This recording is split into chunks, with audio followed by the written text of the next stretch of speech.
views expressed on this program are those of the hosts, guests, and callers, and are not necessarily those of this station, its management, or other advertisers. You're listening to Transformation Talk Radio.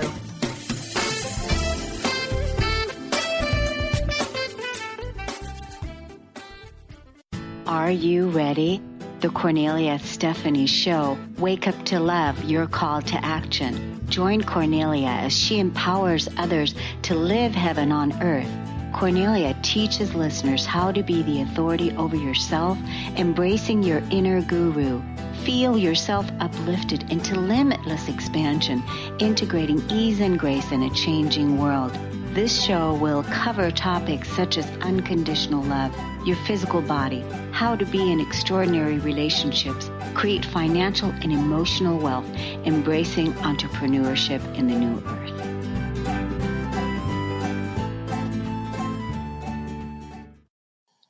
Hi, everyone. Welcome to the Kornelia Stephanie Show, Living Heaven on Earth.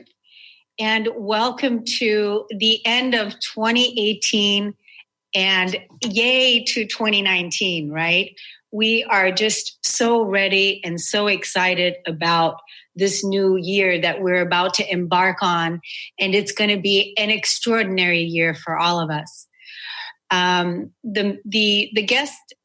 show topic that we have on the show here today is unlike any other we've had in the past. And I'm really, really, really excited about the topic that we have and about my new co-host that I'm going to introduce you to in just a few moments when he comes back online, because prior to us getting online today, there was a circuit breaker mix-up in his house, and he is working on it to get back online so that we can deliver you this amazing message that he has to share with us.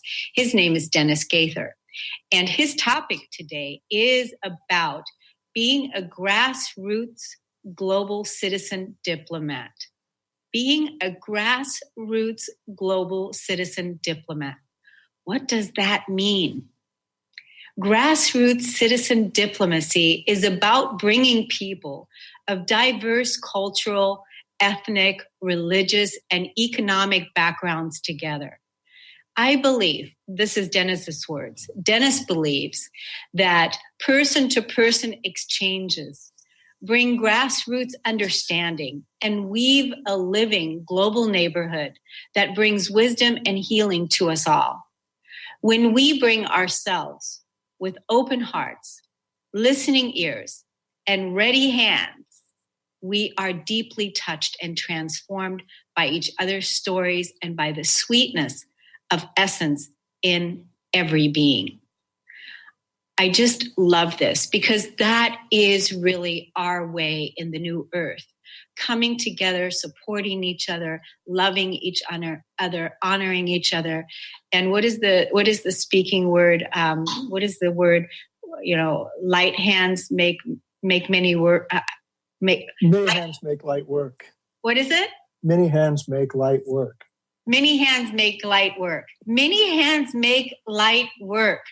And I mean, I love that because light work. And that's what we are. We are working the light. So I just, let me introduce you to Dennis because you did hear him in the background here. But first, before I bring him on, I have to tell you his amazing bio. So just bear with me for a second. Dennis is now my co-host. You're going to be with him every Friday now, the last Friday of the month on the Heaven on Earth show for the next 6 months. So be sure to tune in. And actually today we want you to call into the show, 1-800-930-2819. We want you to call in and talk to Dennis at any time that you feel like you want to share something about what he's talking about, or you have a question to ask him, please feel free to call us. 1-800-930-2819. For Dennis, the process of healing is a sacred endeavor, a meeting place of shared purpose and intention. His work draws upon decades of spiritual practice and universal principles of mindfulness, nonviolence, organicity, unity, and mind-body holism. He is a senior Hakomi trainer and a founding member of the Seattle Hakomi Education Network. He's also a board-certified psychiatrist and an ordained ministerial counselor. He has over the last 15 years of experience leading workshops, trainings, and classes on mindfulness, psychotherapy, and the healing power of forgiveness. As part of his journey, he spent some very interesting, tough, at times intense years as an ER doc in Alaska and a GP on the Wind River Reservation in Wyoming. He has recently returned from a very moving humanitarian grassroots diplomacy project in Kashmir, India, with Global Citizen Journey. At this point in his life, he finds great fulfillment in the simple witnessing of a being's blossoming into the fullness that they truly are. And it's my honor, great honor, and my pleasure to welcome Dennis Gaither to the Living Heaven on Earth show. Welcome, Dennis. Thank you, Kornelia. Thank you. What a heartfelt welcome. I appreciate that so much. Thank you. Yes, it's so wonderful to have you because you and I are also friends. That's right. And we're friends, and I'm just delighted that we're doing this together, and I'm delighted that you said yes to bring this message out. Mm-hmm. I was with you while you were preparing for your trip to India in Kashmir, and I didn't go with you, but I was with you in the preparation of it because there was fundraising and there was all kinds of preparations that were going on prior to the event. Yeah. And we're going to talk about this. So tell us a little bit about why this is needed now. Okay, cool. So Carter, I wonder if do you have the images that I sent? They're already being displayed. Carter, do you have the images? The first one? I sure do. The first one. A quote from Rabindranath Tagore, whom I greatly admire. Speak up a little bit. Okay. A little louder. All right. I'll talk a little bit louder. Is that better? Yep. Okay. So I'll read you the quote here, though, that it is a beautiful one. Is once we dreamt that we were strangers, but when we wake up, we find that we're dear to one another. Yes. And so much of that is what I think global citizen grassroots diplomacy is about, is not becoming strangers to one another. When we don't know each other, when we deny our common humanity, we are strangers. But it is in dialogue and communication, in meeting one another face to face as human beings, that we really know our common humanity, that we're no longer quite so separate, and then real solutions start to become possible. As long as we think we're a bunch of separate individuals competing with each other, real solutions really just don't happen. We get in each other's way, in our own way. That's so true. I just posted a post on Facebook this morning that was talking about the whole piece about competition. And my wording behind that is that there is no competition on the spiritual plane, and we are living the spiritual life. That is what we're doing here now. We're bringing that, grounding that in. And what you're talking about is really bringing our humanity, meeting our humanity, because we're so capable and so able to love each other and to support each other, because we all want to belong, don't we? And a way of bringing our humanity is to be a compassionate presence, especially in the face of situations where people may be suffering, of being a compassionate, witnessing presence. Yeah, and I bet you saw a lot of that suffering when you were on your trip. But we can talk about that in a little while. So, grassroots diplomacy. How can people help? How can they get started in that? Well, there are, I guess, a number of different ways. The way that I got started, there's a group in a Seattle-based organization called Global Citizen Journey. And I've been I went on my first project with them in Nigeria back in 2005, and a subsequent one in Ghana in 2006, and then this most recent one in Kashmir. Okay. And so the Grassroots, what is the website again in Seattle? Let's say it again, .com? Yeah, it's just globalcitizenjourney.org, I think it is. So okay. If you Google Global Citizen Journey, you will get them. Okay. And so globalcitizenjourney.org. And so, and they organize these trips around the world in places where people are needed to come and bring their money. I can tell you a little bit about just my own first experience with them. Yeah. And really that started, it started with just a phone call from a friend who I was actually in Kiel, Wisconsin. I was teaching a workshop in forgiveness there. And the friend called me and said, there's a forgiveness project in Africa. Are you interested? That was the way she framed it to me. And I said, yes. And I came back to Seattle and went to a meeting and heard about the model, which was that there was a service project, which in that case involved doing fundraising and other kinds of things to provide building of a library in a remote village in Nigeria, in the Niger Delta. Politically very complex area, and all these projects are in places where there is some sense of conflict. Wow.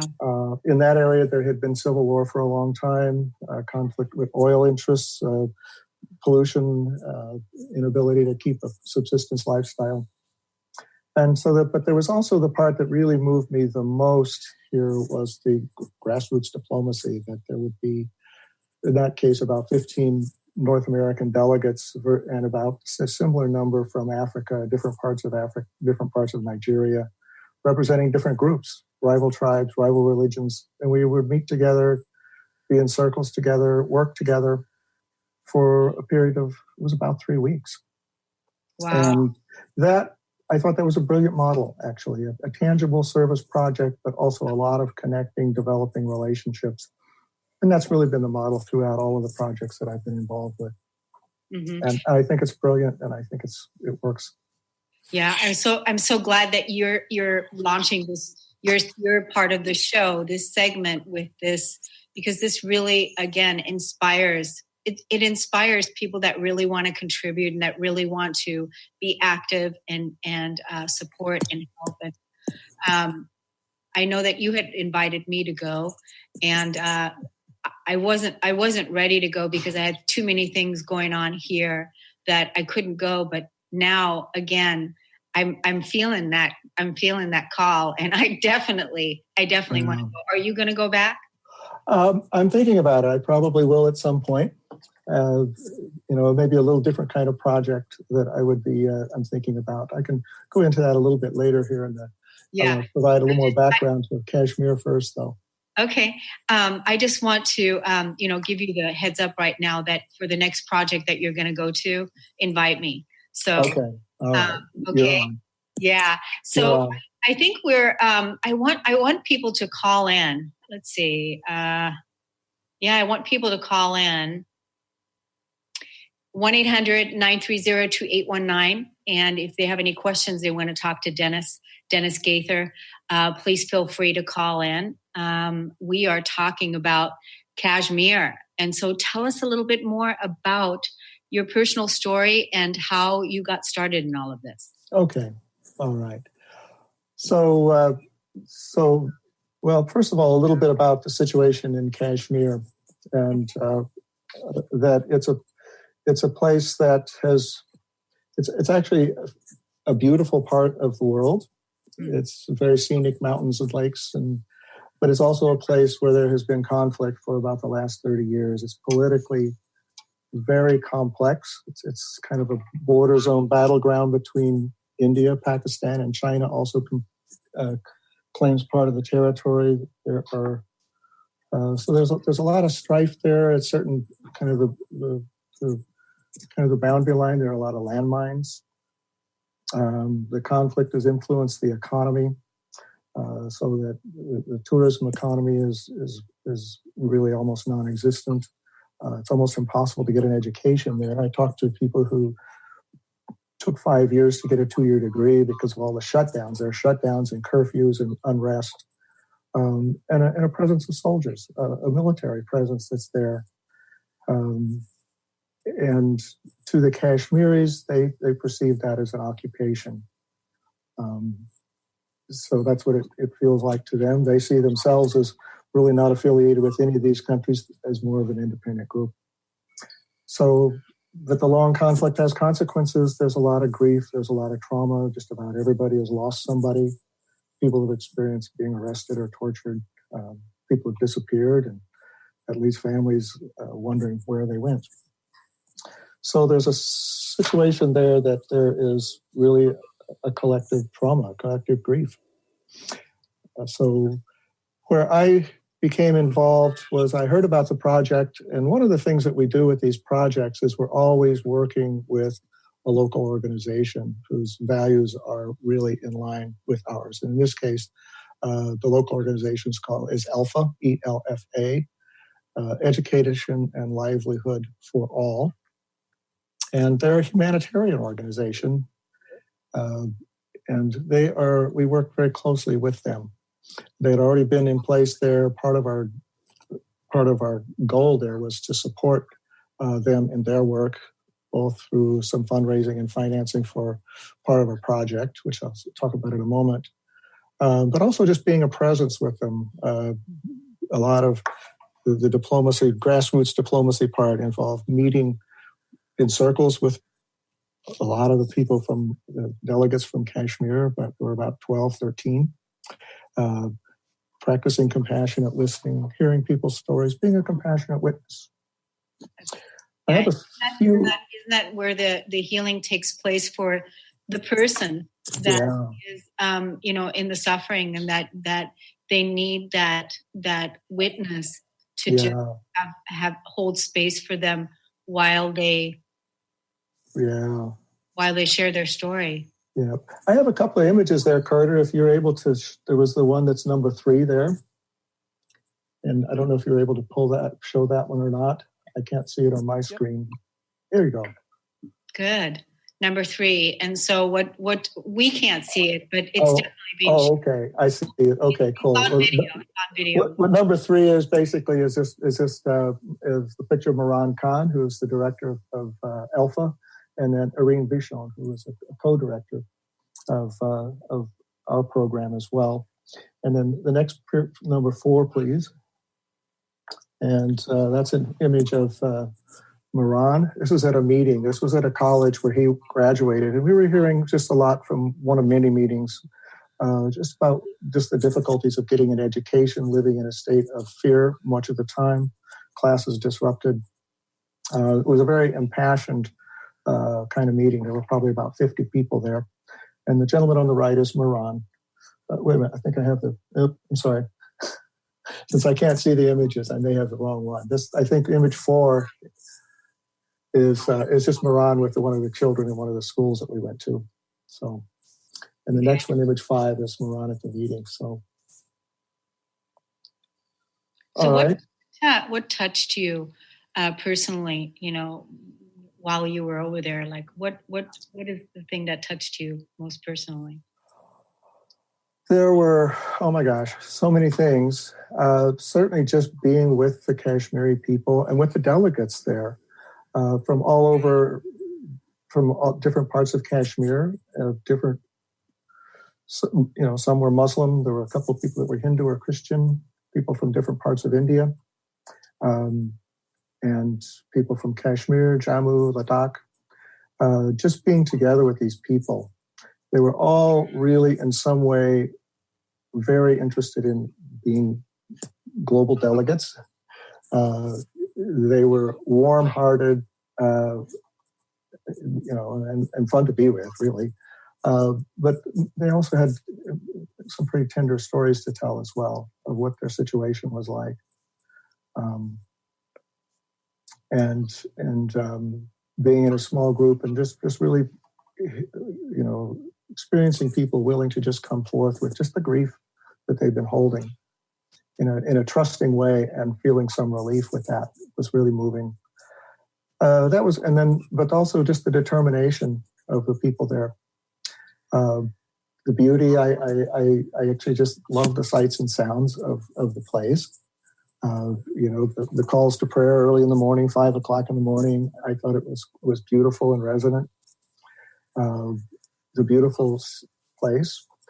And visiting with the children in the schools too. I have some images from that we'll come to a little bit later, but that was part of our project, was involving fundraising, which I did a number of different ways by contributing a fair amount of my own funds, asking others, friends and others to contribute, and doing a benefit workshop called You've Not Lost Your Innocence, a workshop on forgiveness.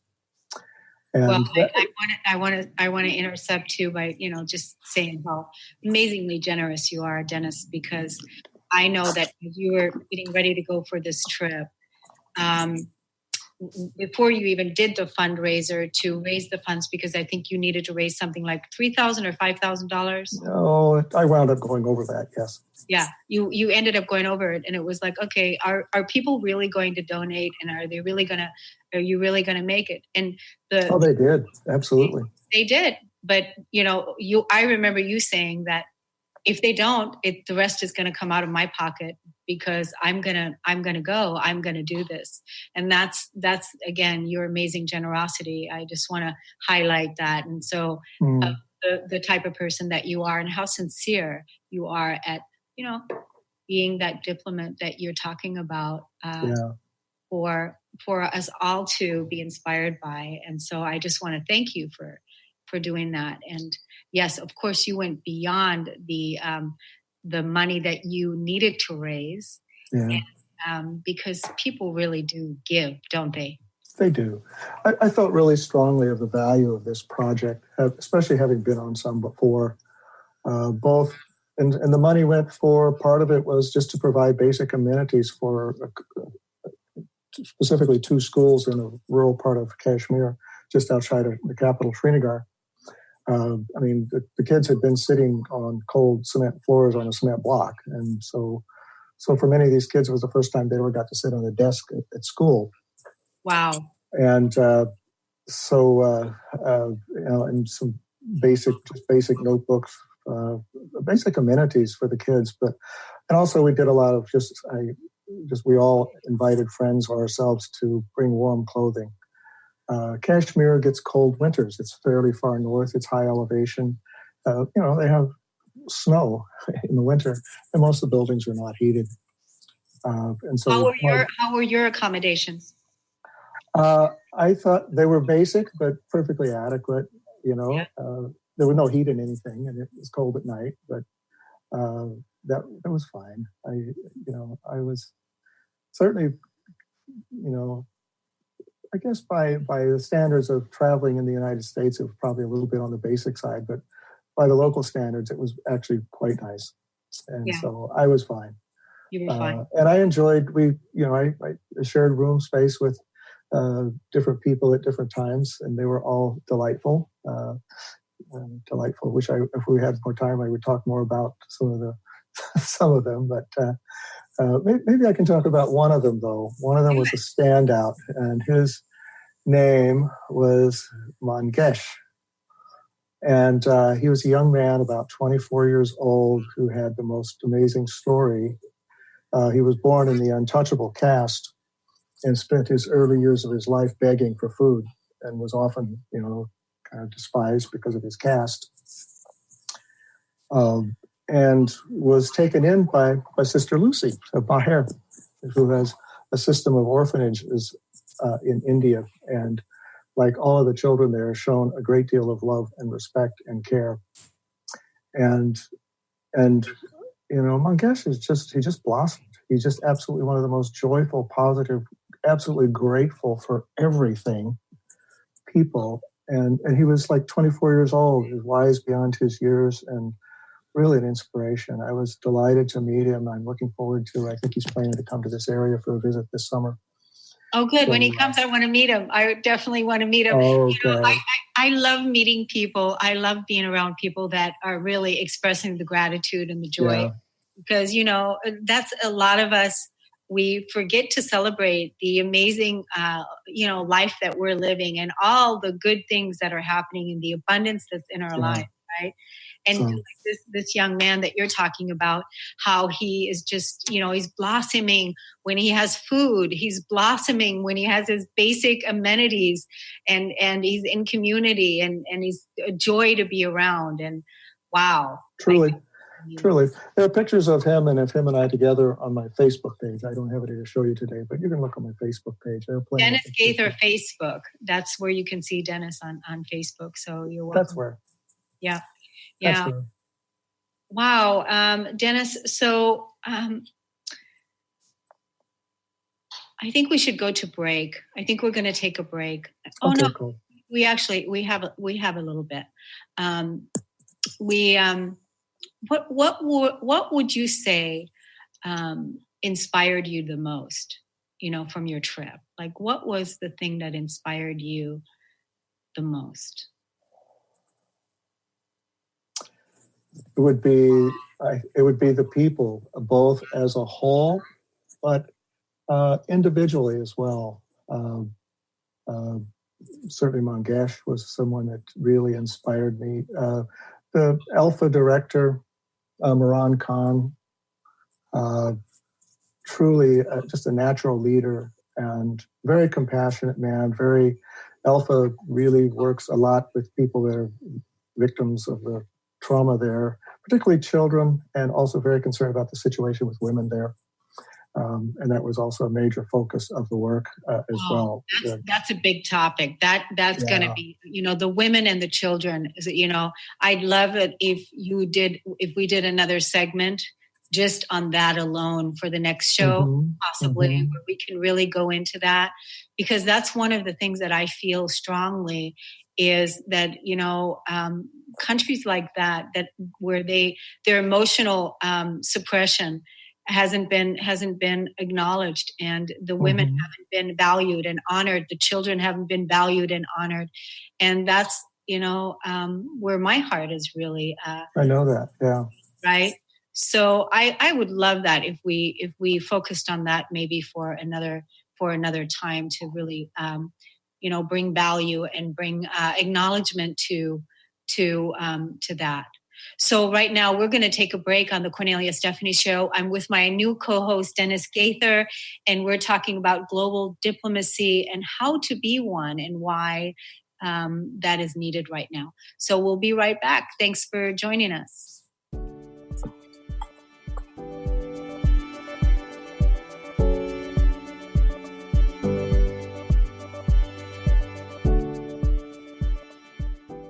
How would you like increased health and vitality? How would you like to avoid the onset of disease as well as slow the aging process? This is all possible through a simple, safe, and natural process. Every day we are either moving toward wellness or away from wellness. Hi, I'm Mary Jane Mack. I'd like to be your partner in achieving optimal health. Contact me now at maryjanemack.com or call 425-392-0659. Visit maryjanemack.com. A space of allowing radio with Coach Nancy Coco, welcoming all that wants to be present today. Tune in Thursdays every first and third week at 9 a.m. Pacific on TransformationTalkRadio.com as Coach Nancy helps you find a space of allowing. Join Coach Nancy to explore what lives at your edges and to bring more of yourself home. For more information, visit NancyCocoCoaching.com. Demystifying the Journey on From Here to There Radio with your host, Diane Garris. Tune in every third Wednesday, 4 p.m. Pacific Time on TransformationTalkRadio.com as Diane helps you get from where you are now to the life you envision. Get ready to get unstuck and move forward. Every show features a new special segment, New Age Notes, demystifying hot metaphysical topics of the day. For more information or to work with Diane, visit DianeGarris.com. Have you been searching for a push to step out and share your gifts with the world? Allow Charlene Hess to empower you to start shedding the layers of your ego that are holding you back and begin feeling connected to your heart so that you can shine your unique divine light and share your gifts with the world. Tune in to the Charlene Hess Show, Living on Your Heart's Edge, every first and third Friday at noon Pacific on TransformationTalkRadio.com. For more information, visit CharleneHess.com. Charlene Hess is a red-headed powerhouse of energy, love, and light. As a hairstylist, personal trainer, and life coach, she empowers people to develop a deeper connection with themselves mentally, emotionally, and physically. Join Charlene the third Friday of each month on the Kornelia Stephanie Show. Get ready to experience your highest self, find your purpose, and discover your calling. You too can become unstoppable, shining your light and sharing your gift. Visit Charlene at CharleneHess.com. Would you like your next chapter to be free from fear and angst? Tune in to Your Next Chapter Radio, navigating through life's transitions with Shelley Ryan the fourth Monday at 12 p.m. Pacific on TransformationTalkRadio.com. Shelley's contagious enthusiasm guides you through life's transitions deliberately, mindfully, and funnily. For Your Next Chapter coaching or to listen, visit YourNextChapterCoaching.com or call 602-617-8351. Next.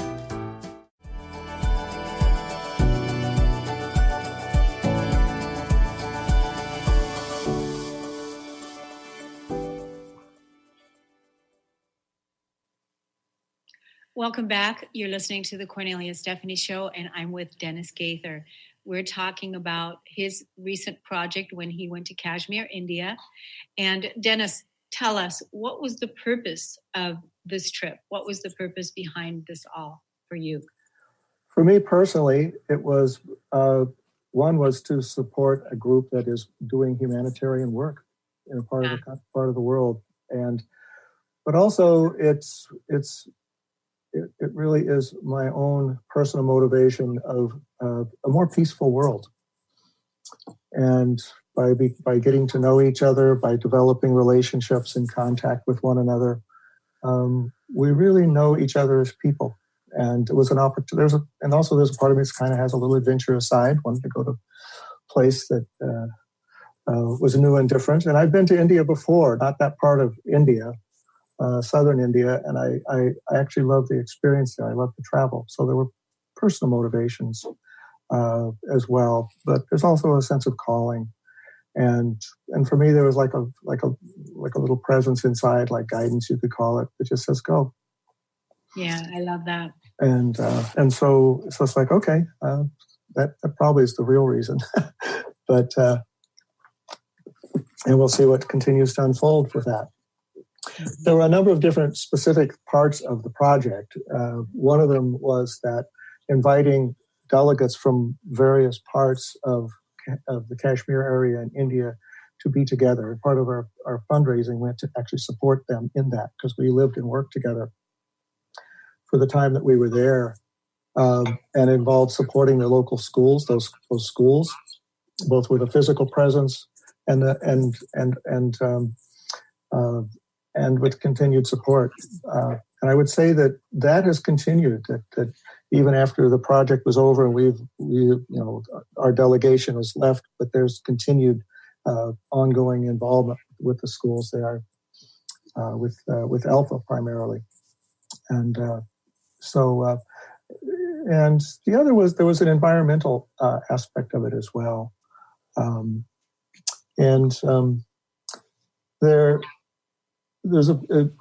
it took the form specifically of a project involving Dal Lake.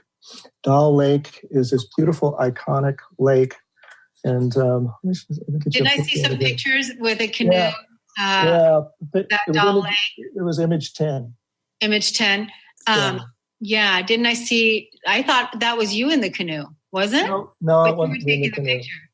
Yeah, so that's Dal Lake, and so it's a beautiful lake surrounded by mountains. It's sort of like almost like the symbol of Srinagar. It's a really iconic lake, but it suffered the effects of urbanization, and it's gotten pretty polluted. Mm. And it's been a long concern of a lot of people there. And with Alpha and our group coordinated having a town hall meeting, which involved some of the stakeholders, people that had an interest in the lake and what was going on there, doing, and also it was at a school, and we had a lot of the kind of middle school and high school level students getting very involved, actually, which was really delightful for me to see. And then breaking into small groups, doing some problem solving, and it was really like a really raising the community vibe, interest in the status of the lake. But then the next day, we actually did a cleanup where we all were out in these little canoes. That would be image 11, and using various little implements in these little small canoe-like boats. I don't think they called them that, but just kind of going around picking up things out of the lake. I saw that. I thought, are those empty water bottles? What are they doing? There are all kinds of things. There's not really a good trash collection system there, so things tend to wind up in the lake. And it was sort of we collected a lot of stuff there. My implement was a stick about maybe 1.5 meters long with a nail through the end of it, and my guide paddled around, and I was just picking things up with the stick, filled up the boat. But, so I want to ask you this. I mean, if you all weren't there to do it, would it get done? In some way it would, but it actually has gotten done since we left, because there have been other cleanup projects. And it's not like we went in and sort of did this.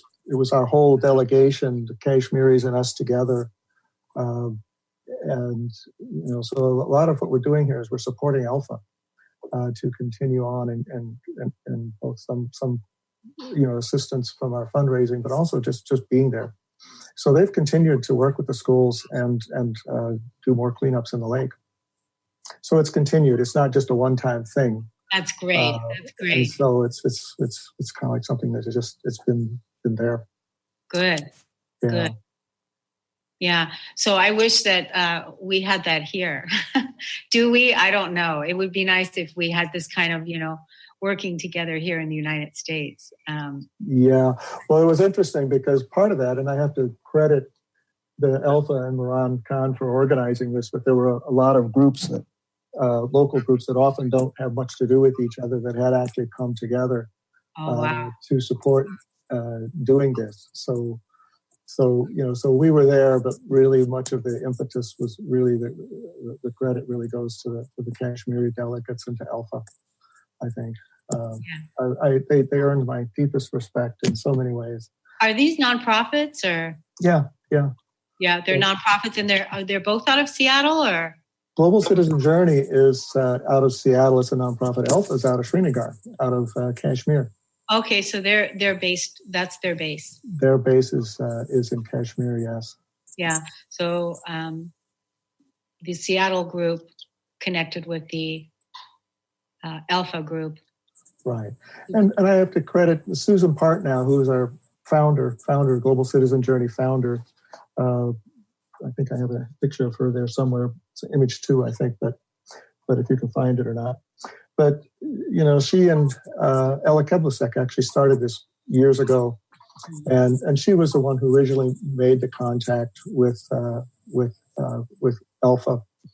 And she and her co-director, Irene Michon, had worked diligently for a year organizing this project so that it was a lot of work. It's a lot of work. It's a big commitment for everyone, I think, especially for the organizers. For us as participants, it was also a big commitment of our time and resources, but very worthwhile, I think. Very worthwhile. Yeah. Not just that, but it's also all the preparation that you did before you went there. So it's the fundraising, the preparation, even the taking the time out. You were there for 3 weeks? Mm-hmm. Yeah. Yeah, 3 weeks. So that is quite a time, and all the, like you said, the resources and everything that was put in, but all worthwhile. So what would you say that moved you the most? Like, what stands out? What is the thing? Well, I think the other one was visiting the schools that we had actually raised the funding for. And one of the moments, which unfortunately I recorded as a video, but apparently we weren't able to download that. But as we arrived in a school to visit, the kids were singing. They were singing? they were singing, and it was just exquisite. It just moved me to tears. It was lovely. It was in a language I don't understand, but the sense of welcoming was really tremendous. I do have a couple of other pictures I think did come through the school visit, and that would be that would be number 6 was one of the images there, if Carter can find that one. And I don't know, I can't see whether the image is there or not, but it was basically the group of small children who are now sitting on a nice carpet there, and for whom they were the sweetest group. They were a little bit shy at first because we're strangers coming in, but they warmed up very quickly, and very appreciative of warm clothes that we left there. Yeah. But they were the sweetest group of children. I think they warmed everyone's heart. Oh my gosh! And isn't that what the worthwhile mission is all about? Is for the children. Right? There were a whole bunch of worthwhile moments there. That was one of them. Yeah. And I think there's another image there. It would be the one that I numbered 8, also of the girl. The children were just absolutely beautiful, and there was kind of a quiet dignity that they had, and a sweetness, and there was a sweetness everywhere, and a kindness, just a graciousness everywhere, and as well as there was a sense of sorrow that as you got to know people, you heard about that too. But it was very heartwarming everywhere. I'm so glad that you brought us this gift today and sharing your story and sharing this message with us, inspiring us. And I just love the energy I'm feeling is, the sweetness and the kindness that is that the children extended, and that they're emitting this frequency. And I feel that, and I'm sending that love right back to them. We're going to take a break on the Kornelia Stephanie Show. We'll be right back. Okay.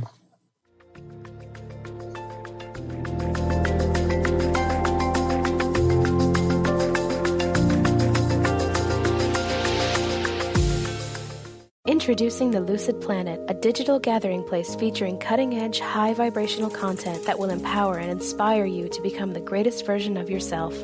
Visit the Lucid Planet today to stimulate your mind, body, and soul as you connect with a global community of like-minded people.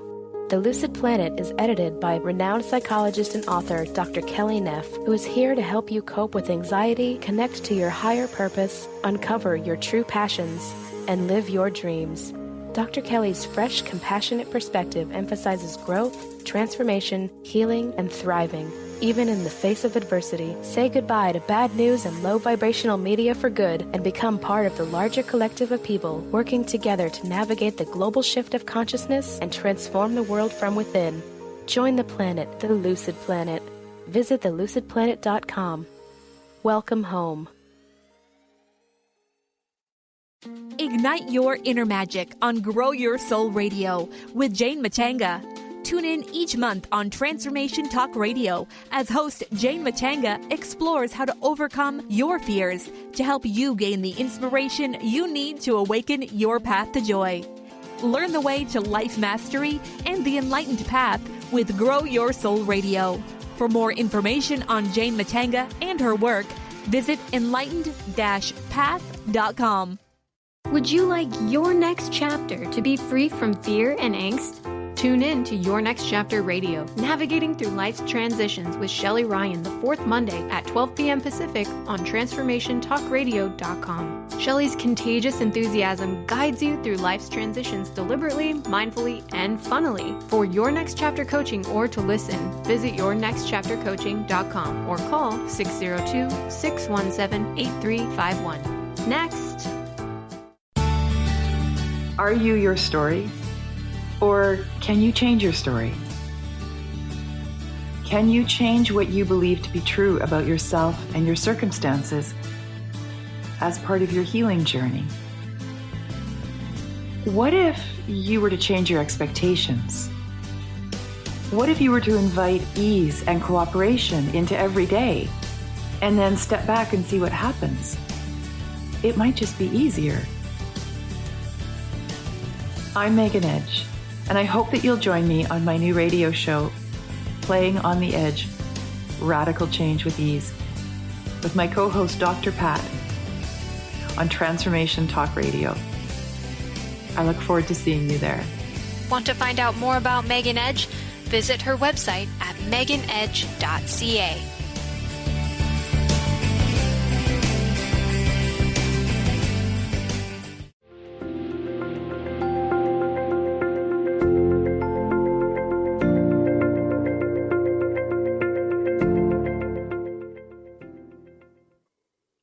My heart feels so warm from listening to the story that you shared about the children, how they were singing, and how appreciative they are, and just how sweet and kind and generous. And it just warms my heart. And I'm so grateful that you shared this with us, and that you decided to bring this story out so that we can highlight and inspire others that possibly also want to go to India or any other projects that your organization, the Kashmir organization, puts together from Seattle.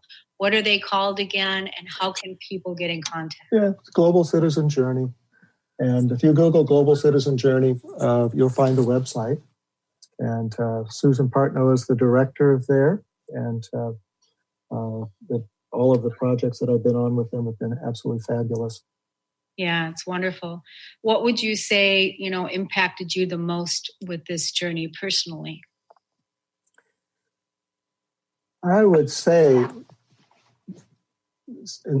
my world's a little bigger, when you go to be in another place. I do that when I do. My world gets bigger. I have to deal with whatever my own I get to look at whatever my own cultural beliefs might be, my little cultural blind spots in a context of another one. And really, I feel like I've made friends that I will always have. There was such a kindness there. It touched my heart again and again and again. And I still have that. Just talking about it, I can kind of feel that. I can feel coming there. And there was a natural beauty of the place. It was just kind of like the senses. There were a lot of sensory kinds of impressions there, a lot of surprises that it's kind of like, oh, a surprise means, okay, I just learned something new. I found out something new that I didn't know was there before. Yeah. And so lots of, and just the conversations, the inspiration of people there that really moved me to feel more, to basically just be more of a world diplomat. It's like, wow, there's a richness here. Really being called, to on a greater level now to come together as one global family, because we're all family. We're all connected. We're all one. And if one is suffering, we're all suffering. It affects us all. And that's really what we're being called to. One of our co-hosts, one of our radio hosts here on Transformation Talk Radio, Golden Otter Radio. It's Amber, and she is she's in the military, and her and her husband are getting an assignment now to go to Africa, and they're moving their entire family to Africa now, and that is in March. And it's really interesting because I really truly feel that she's being called there. And I was telling her that I feel like she's really being called there to bring her compassion, her energy, her wisdom, her all the places that place is out of balance there. Now she's able to bring that energy there and support the women, support the children, support the men, and with whatever the mission is. And I'm just like, wow, I'm blown away. And I told her that, I want to come. I want to go there too. So it's definitely lighting a fire. And that's, I wanted to feel the fire there. Some excitement. Yeah, it is. And that's, like this show, Living Heaven on Earth, because heaven on earth is the kingdom of heaven lies within. We all have access to it. Just move into our physical body and know that the old parts of us that are dying away, that are no longer resonant to us, the patriarchal old energy of abuse, resentment, anger, and all of that stuff is all falling away so that we can live in a higher vibrational way of living and being and co-create a new earth that is based on the things that you inspired us with today. And that is, working together, cleaning up our land, cleaning up our toxic land, supporting the children, supporting each other, and being good stewards of the earth. So I created this show, but I also created another show called The Millionaire Imprint, which is directly on right after this show. It's on every Friday, and that show is called The Millionaire Imprint for Women. And for the first 3 months, what that show was about, it was really about educating and clearing all the shame and energy that we've carried around money for a long time, and especially for women, not being paid their value, not being respected and honored, and equal pay. So in clearing that ancestral lineage, now the next season is already begun. And what that season is about is, now that we have cleared our ancestral lineage around money, now what are we going to do with it? Where are we going to put it? How are we going to be good stewards of our money? How are we going to grow our money? And part of the reason for me to create the Millionaire Imprint for Women was because, women have felt so bad about money, not having the money in order to feed the children. Feel that. Think about that. And when we really fully embrace that we are absolutely deserving and that we are absolutely worthy to have an amazing relationship with money, that money is an energy and that is there to support us. I am a millionaire in creation, and I'm not a millionaire yet, but I'm choosing that. I'm creating that. I've set up a lifestyle for myself so that I can go and give to the grassroots projects that Dennis is talking about, because that's what we're capable of doing. We get to choose how we want to live and what it is that we want to create, because there's no victims. There's no victims here. We're moving beyond victimhood and retire the victim so that we can really fully step into our creative abilities as empowered creators. Yeah. And I created a course called The Keeper of the Garden, Dennis. It's a 21-day audio course. It's $21.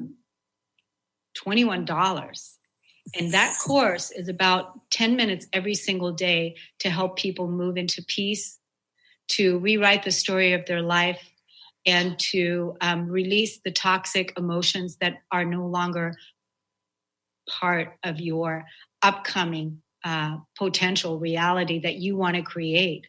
And so Facebook Live is going to happen on January the 2nd. You can still go get the Keeper of the Garden course right now at my website at KorneliaStephanie.com. And there is a tab that says Keeper of the Garden. And it's about being good stewards. It's about that we all take responsibility for our earth so that we can support each other the way that Dennis was talking about one of his enjoyments, how everybody came together there to support. And so I just want to tell everybody, and for 21 days, if you are still emotionally reacting to the events that are happening outside of the world, there is healing that still needs to happen.